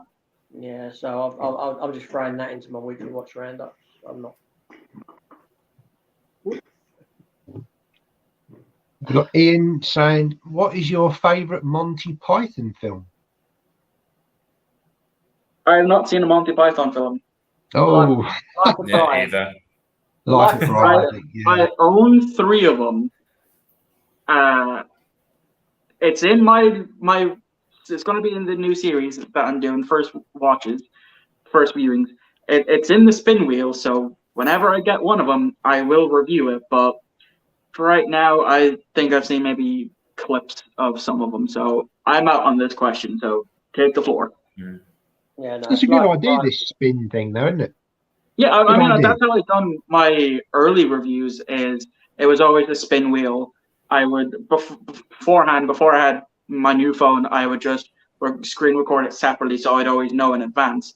But now I get my old phone, I'll screen record on the Google Pixel 6 because it can do that without an app, and then so you'll see my actual raw reaction to whatever I get, and then I'll just go review it. Cool. AJ? Life of Brian. Life of Brian. Yeah. Dan? I haven't seen a Monty Python film. Whenever something, when you've got, I'd say because it mocks or plays with religion in the way that it does. That's why I enjoy it. Yeah, they are. I mean, I'm not a big Monty Python fan, but yeah, it's unique humour, isn't it? It is, yes. It couldn't be done today. That's for sure. God, no. No. With anything. They couldn't do Friends today. No, probably not. No. Couldn't do it. No. hurt too Yeah. many feelings. Okay, says for me back in so cinema film Avengers Infinity War. Yeah, good, good film. Alan says thought you would have chosen Predator. Yeah, another Choice. great film. I would love to see that on the big screen. Yeah. Absolutely. Okay, in the cinema, Empire Strikes Back. Yeah, absolutely. Okay, so yeah. AK says Back to the Future as well. Terminator 2. Yeah. He's not into Pokemon. So I'm just going through these quickly because we've got to end in about 10 minutes. Alan says for me, the Holy Grail takes the lead. That is, Yep. yeah. The Holy Grail's good. And he says the Killer Rabbit, the bridge scene, and the Black Knight fights are brilliant. I do remember seeing clips of the Black Knight fight. So that's the only bit that I do know from Monty Python is just that. In a long, long time since I've seen any of them, so it's a bit hazy for me. But yeah. Right, we'll come to the end of the comments. So I do have a funny story to tell. Yeah, go on then. So it's not about me, it's about my mum, and it does involve movies. So back when 50 Shades of Grey came out, one of my neighbors who lives just up the door from me dragged my mother to go see it. Mum had no interest in it whatsoever. So as she's sitting there in the cinema watching it go by, and this guy buying, this is as she described it from as much as I can remember, buying all this stuff that you would expect to see in the whole BDSM thing. And after like 20 minutes or so of this, she just gets so fed up and says at the top of her lungs, "Oh, would you just shag him already?" Entire cinema burst out laughing. Oh, God. And my neighbors was just like, "I am never taking her out to the movies again." You want the world to swallow you up. Yeah. So I was just thinking about that recently. So thought I'd throw that in there in the last minute. Yeah, great. Yeah. We got Stephen Luther says, I'm back, had to mow the lawn. It's supposed to be 111 tomorrow. That would be degrees Celsius. So Wow. that would be around 30 to 40 for us. Yeah. Crazy. Yeah. I'd have thought the grass would be going green. Yellow. Our grass has just gone back to green. It has been yellow for Where's Stephen? Is he in California? California, I think, somewhere. I forget where it was he was, but somewhere in California. Was it Sacramento? No, what's Sacramento, that was it. Yeah. Yeah. I do know. Alan says it's just a flesh wound. I think that's it's one of the quotes, isn't it? It's just a scratch. Night. When So, he's losing limbs. if we just round up then as to is there any films that you're looking forward to watching? Anything you're thinking of watching sort of in the next day or so? Not really. I have one review that I'm working on that's going to come out in the next 3 weeks, which is a movie that I've finally allowed myself to say that I love it, because it's another one of those movies where the entire internet hates it and I loved it, but I just went with what the internet said. So I'm definitely looking forward for that to release, because I've even filmed a behind the scenes video for that. So it's going to be interesting. Cool. Dan, anything you want to watch? Yeah, I've started my right there, my September pile of Blu-ray pickups. You guys can see that. Okay, yeah. So I picked up I just looked at it. Sleepless in Seattle, Tom Hanks. Oh yeah, that's I own that on DVD. Never seen it great before. romantic film. I'll be watching that, and I picked this up. I think Matt, you'll be surprised to see this because you mentioned it. I think to me in the last live stream we had. I'm Right. pretty sure, but yeah, Vertical Limit, that one. Oh yeah. Now I watched Yeah. that the other night. Yeah, Yeah, really enjoyed yeah. that again. Not seen Yeah. it for a long time, but yeah, you got I found Bill it. Pullman. Not Bill Pullman. It's got Bill Paxton, Chris Paxton, O'Donnell. Yeah. Yeah, no, but Good I found film, this yeah. at JB Hi-Fi for $2.80. Oh, it's a good deal. Yeah. That. So Wait, did you ever watch any Band of Brothers? I did start it. I did start it.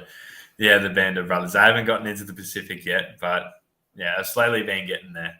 So what did you I see I think it's the complete season of Band of Brothers in my local CEX for like €8 and it's like a big steel tin yoke. Yeah. I've seen those ones. Yeah, the steel tin. What did you think of it anyway? Did you like it or not? It's pretty good. Well, I haven't finished it yet. All right. But getting there, slowly getting there. Have you Yeah, seen so that? far it's good. It's a pretty good sort of war, TV series. I think it does it quite well. Yeah. Did you watch them, Matt? No. Oh. No. I'm not big into war films, to be honest. It's not really I don't mind the odd one. Yeah, but no, it's not really a genre that I'm that big into, to be honest. Hang on, Luke Stevens put another comment here. Return of the Living Dead on 4K pre-order, as well as Army of Darkness. I'm going to be getting Fright Night Steelbook as well. October is a good month for releases.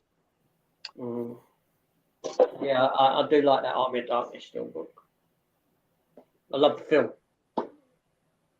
Yeah. I do Bruce have Campbell. something very cool to show off. It was a Blu-ray collector's edition. I'm not too sure if you're familiar with it. I've posted it a few times. It's the Transforming Bumblebee Blu-ray case, where essentially, if I can get it here, you just do this, take out the legs, and boom. Yeah.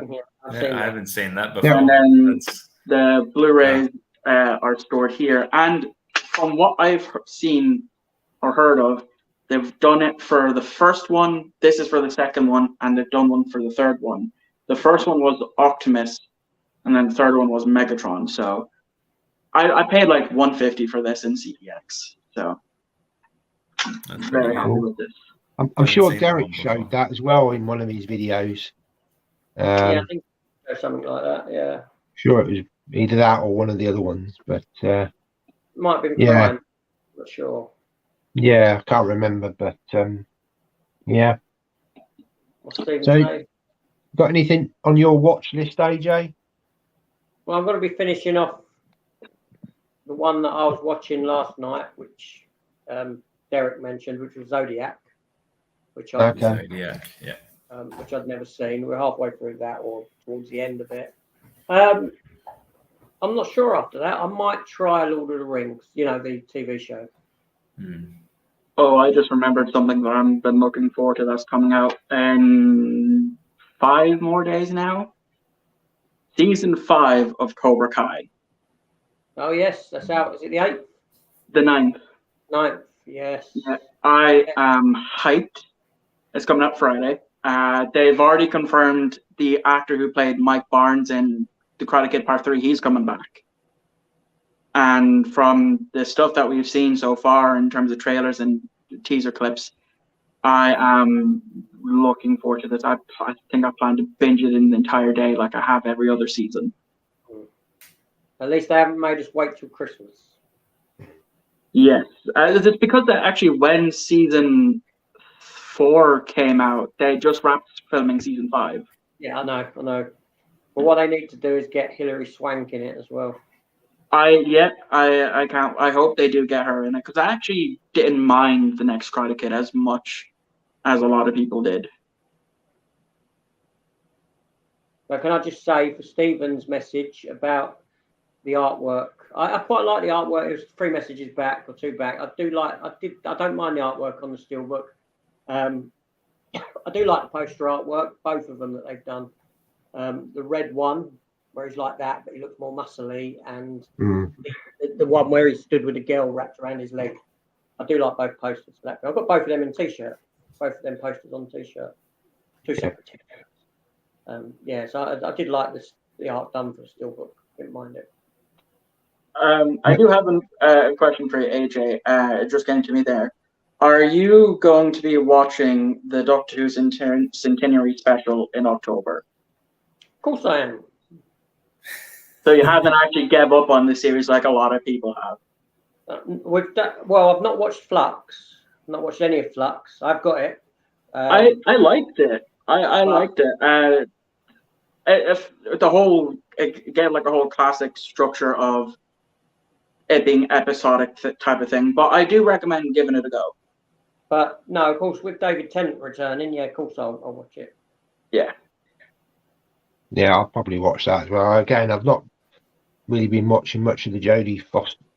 Is it Jodie Whittaker? Oh, okay, yeah. I've not really been that invested in it. So I watched every episode. Tennant, I do like.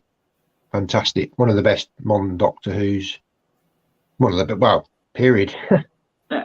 My favorite modern Doctor is definitely Peter Capaldi. I think he done a fantastic job. My favorite classic that has to be Tom Baker. Yeah. I grew up with Tom Baker, but yeah, modern Who for me is definitely Tennant. I love that time. Yeah. It was fantastic. But I did. yeah, David Tennant is next year, says Ian. yeah. What have you got this year? This year you've got. Well, yeah, it was the last one, have you? It's Jodie Whittaker's last one. We don't know exactly what's happening. The current theory is she's going to degenerate into the 10th Doctor again, and then by the end he will then regenerate into Ncuti, because they are going to be filming that start filming for that in November, since he's currently filming for Sex Education. So that's just the leading theory at the moment, but we'll of course find out sometime next month. Indeed. Okay. So the film that I'm sort of looking forward to, hopefully get it next week, is the new remastered Star Trek the Motion Picture, which says sorry? Is it the 4K one? Yeah. So there's 3 cuts of the film. You got the theatrical cut, the director's cut, and then the sort of the longer cut, which apparently they've found some old footage or deleted lost footage they've put back in. So I'm intrigued to see what that is. That does sound intriguing. Unfortunately, I don't have a 4K TV or anything, so that's why I don't see me collect 4K. Yeah, and they've like added additional effects, so like the Vija probe and that's all been changed, hasn't it, AJ? So it does look. I've seen the trailers and things for it. It does look really good. So yeah, fingers crossed it comes. The original was still a visual masterpiece. Like, even though I found myself getting bored when I watched it a few years ago, just the regular DVD one, not the Blu-ray, I still found like a lot of the visual aspects of it to be a masterpiece. Yeah, it is. It's fantastic. The visuals are fantastic. But yeah, I can appreciate when you compare that to the Wrath of Khan, that, I mean, it's totally different types of Star Trek. You've got the action of Wrath of Khan, huge characters in that, whereas motion picture is just sort of exploration, really. And it's more like it's more like a pilot episode for a series than it is a movie. Yeah, since it technically was supposed to be a pilot. From the behind the scenes stuff that I do know of, that it was just one big story cobbled together out of a series opener. But it looks like they've spent a lot of money restoring it, Yeah. So yeah, really looking forward to that. Right, we've gone over time by 5 minutes, so I think we'll end the stream now. Yeah, if that's all right. We could have gone another 2 or 3 hours over time. Well, poor old Dan there is probably falling asleep on his chair there. I'd probably go to bed before yeah. But yeah, I really do appreciate sort of everyone coming onto the stream. Thank you for Everyone having me. Very fun time. leaving Yeah, it was comments. It's got Stephen saying laters. Ian saying something about the 13th Doctor, but yeah, I do appreciate. Can't really read any more comments out now, but yeah, thanks all for joining, and yeah, have a great week. All right, thanks a lot. Bye. Thank you. See you later. Bye.